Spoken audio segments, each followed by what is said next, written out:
Hi viewers, welcome to అదన్ మరొకడం. నేను మీ ప్రసాద్. కౌంటింగ్పై ఎలక్షన్ కమిషన్ సీరియస్ వార్నింగ్. అదేవిధంగా సజ్జల రామకృష్ణారెడ్డి గారిపై క్రిమినల్ కేసు నమోదు.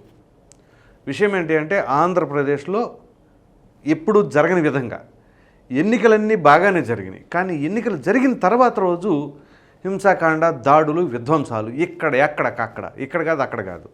కొన్ని ప్రాంతాల్లో అయితే ఎన్నికలు అయిపోతున్నాయి, ఇంకా ఆఖరి క్షణాల్లో ఈవీఎంలు బద్దలు కొడతాం కూడా మీరు చూశారు.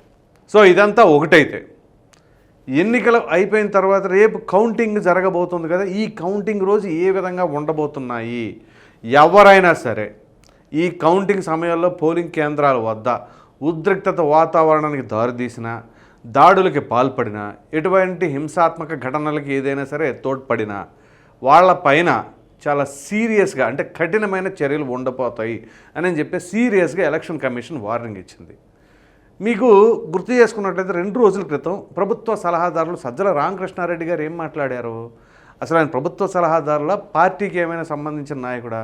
పార్టీకి సంబంధించిన నాయకుడైతే పార్టీ పరంగా మాట్లాడుకోవాలి, కానీ ప్రభుత్వ సలహాదారుడిగా ఉన్నప్పుడు పార్టీ పరమైన అంశాల్లో పాల్గొనకూడదు. కానీ ఆయన చేసిన వ్యాఖ్యలు తీవ్ర దుమారాన్ని లేపుతున్నాయి. ఏంటి అంటే, కౌంటింగ్ ఏజెంట్లు మీరు రూల్స్ పాటించవలసిన అవసరం లేదు. అంటే ఏదైనా సరే ఇబ్బందులు ఎదురైతే, అంటే ఎలక్షన్ కమిషన్ నిబంధనలు పెట్టి మిమ్మల్ని ఇబ్బంది పెడితే, అంటే మీ వరకే, వేరే పార్టీలో ఒకలాగా మిమ్మల్ని ఇంకొకలాగా చూస్తే మాత్రం మీరు ఎట్టి పరిస్థితులు ఉపేక్షించవద్దు, ఇమీడియట్గా మీరు అగ్రెసివ్గా ముందుకు పోండి, మీకు మేము తోడుంటాం అని చెప్పేసి అంటున్నారు. ఇదే నా చెప్పేది సజ్జల రామకృష్ణారెడ్డి గారు. ఇక్కడ ఎవరైతే అక్కడ కౌంటింగ్ ఏజెంట్లుగా వెళ్ళబోతున్నారో వాళ్ళకి ఎటువంటి భరోసా ఇవ్వాలి? ఎటువంటి గొడవలకు పాల్పడవద్దు, సంయమనం పాటించండి, ఓర్పుతో ఉండండి అని చెప్పవలసింది పోయి, దానికి రివర్స్గా మీరు ఎక్కడ కూడా సహనంగా ఉండొద్దు, ఓర్పుగా ఉండొద్దు, అట్లాంటి వాళ్ళు మాకు అవసరం లేదు కౌంటింగ్ ఏజెంట్లుగా అని చెప్పేసి అంటున్నారు. అంటే సో దీనిని బట్టి వీళ్ళ పరిస్థితి ఎలా ఉంది, ఎంత అసహనంతో ఉన్నారు అనేది ప్రజలు మీరే అర్థం చేసుకోవాలి. సో ఇక్కడ ఏదైనా సరే ఒకవేళ కౌంటింగ్ ఏజెంట్కి ఏదైనా ఇబ్బంది తలెత్తింది అనుకోండి, అంటే ఈయన చెప్పినట్లుగా అగ్రెసివ్గా వెళ్ళటమో, ఏదైనా దాడులకు పాల్పడతామో ఇట్లాంటివి చేశారనుకోండి, అప్పుడు ఎలక్షన్ కమిషన్ సీరియస్గా నిర్ణయం తీసుకొని కఠినమైన శిక్ష విధించింది. అప్పుడు ఎవరికి నష్టం? ఆ వ్యక్తి యొక్క కుటుంబానికి నష్టం, ఆ కుటుంబ సభ్యులు నష్టపోతూ ఉంటారు. కానీ పార్టీ పరంగా వీళ్ళకి పోయేది ఏముండదు. వీళ్ళు ఏముంది చెప్తారు, దూరంగా ఉండి మీరు అలా చేయండి, ఇలా చేయండి, దూకేసేయండి, వాళ్ళ మీదకి వెళ్ళిపోండి, వీళ్ళ మీదకి వెళ్ళిపోండి అని చెప్పేసి అంటారు. కానీ బలైపోయేది మీరు, మీ కుటుంబ సభ్యులే. కాబట్టి ఇక్కడ ఈ పార్టీలు, కౌంటింగ్లు ఇవన్నీ కదా, ఏదైనా ఉంటే నిబంధనల ప్రకారం ఫాలో అవ్వండి. అన్యాయం జరిగిందా ఫిర్యాదు చేయండి. అంతేగాని ఇప్పుడు ఏదైతే పిన్నెల రామకృష్ణారెడ్డి గారు రిగ్గింగ్ జరిగిందని చెప్పేసి ఈవీఎంను బద్దలు కొడతామంటే చూడండి, ఇక ఆయన కూడా అర్ధరాత్రి పోలీస్ స్టేషన్కి వెళ్ళి ఎస్పీ గారి దగ్గర అటెండ్ అవ్వాల్సిన పరిస్థితి వచ్చింది. ఒక ఎమ్మెల్యేగా ఆయనకే ఆ పరిస్థితి ఉంటే ఒక సామాన్యుడి పరిస్థితి ఎలా ఉంటుందో మీరు అర్థం చేసుకోండి. సో సజ్జల రామకృష్ణారెడ్డి గారేమో ఈ విధంగా మాట్లాడుతూ ఉంటాం. మరి రెచ్చగొట్టేలాగా ఉంటే దీనిపైన కూడా సీరియస్గా ఇప్పుడు ఎలక్షన్ కమిషన్ క్రిమినల్ కేసు నమోదు చేసింది.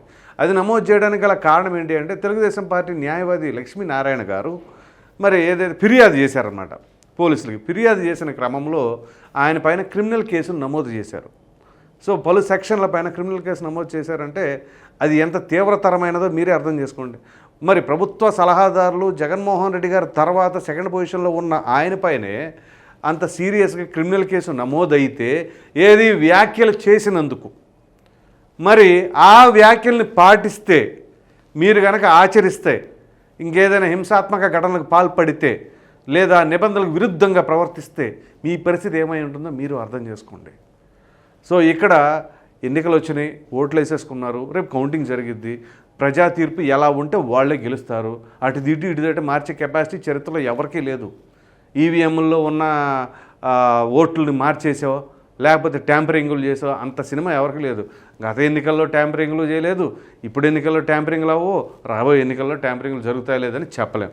కానీ ఇప్పటి వరకు మాత్రం ఈ ట్యాంపరింగ్ల వ్యవహారం ఏదో కొంత నాలెడ్జ్ లేని వాళ్ళు అటు ఇటుగా అనుకుంటారే తప్ప, ఖచ్చితంగా ఈ ట్యాంపరింగ్లు, బంపరింగ్లు ఇలాంటివి ఏమి జరగవు. కానీ ఆ తీర్పులు అటు ఇటు ఏమైపోయి రేపు ఓడిపోయిన వాళ్ళు మళ్ళీ చెప్తారు.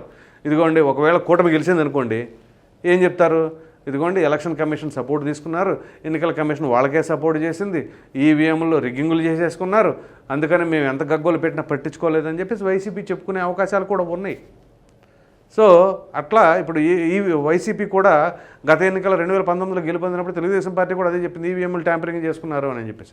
అట్లా ఉంటుందన్నమాట. సో ఆ విజయాన్ని జీర్ణించుకోలేక అనేక రకాలైన అపవాదుల్ని లేదా అభియోగాలను మోపుతూ ఉంటారు.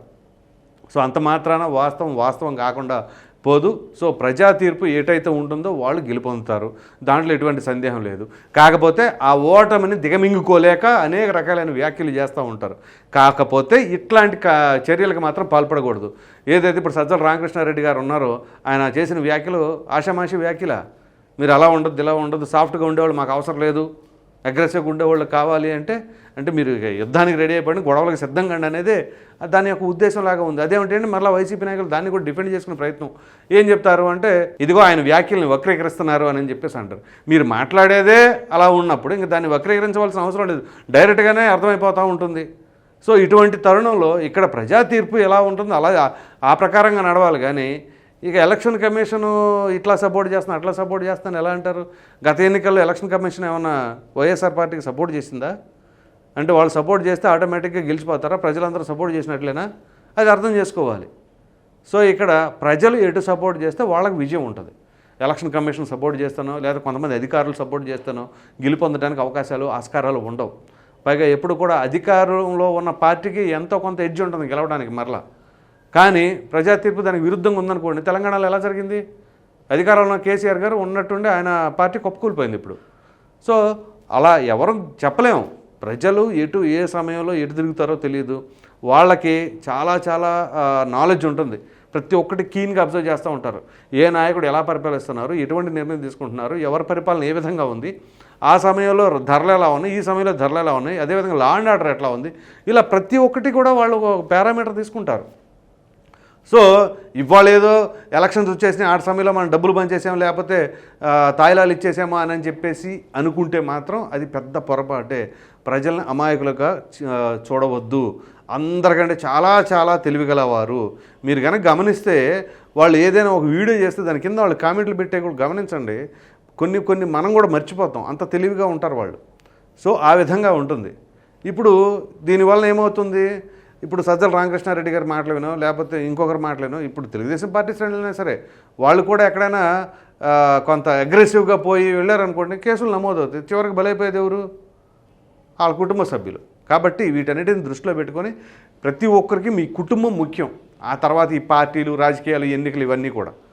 సో అంతేగాని ఆ నాయకుడు ఈ నాయకుడు చెప్పారని కనుక మీరు దూసుకుంటూ వెళ్ళారనుకోండి, చివరికి వెనక్కి తిరిగి చూసుకుంటే మీ కుటుంబ సభ్యులు చాలా తీవ్రంగా నష్టపోయే అవకాశం అయితే ఉంటుంది. కాబట్టి ఇప్పటికైనా ప్రజలు అర్థం చేసుకొని ఎన్నికల సమయంలో కౌంటింగ్ కేంద్రాల వద్ద ఉద్రిక్తత వాతావరణం ఎట్టి పరిస్థితుల్లో అట్లాంటి వాటికి తావునివ్వకుండా ప్రశాంతంగా ఆ కౌంటింగ్ ప్రక్రియ ముగిసిపోతే ఎవరికి ప్రజలు పట్టం కడితే వాళ్ళే గెలుపొందుతారు, ప్రమాణ స్వీకారం చేసుకుంటారు. అది మొత్తానికి పరిస్థితి. ఈ వీడియో కనుక మీకు నచ్చినట్లే లైక్ చేయండి, షేర్ చేయండి. అదేవిధంగా ఎలక్షన్ కమిషన్ సీరియస్ వార్నింగ్, అదేవిధంగా సజ్జల పైన క్రిమినల్ కేసు నమోదు చేసిన దానిపైన మీ విలువైన అభిప్రాయాన్ని కామెంట్ రూపంలో ఖచ్చితంగా తెలియజేయండి. మరిన్ని వీడియోస్ కోసం మన ఆదాయం ఛానల్ సబ్స్క్రైబ్ చేయడం మాత్రం మర్చిపోకండి. Thank you.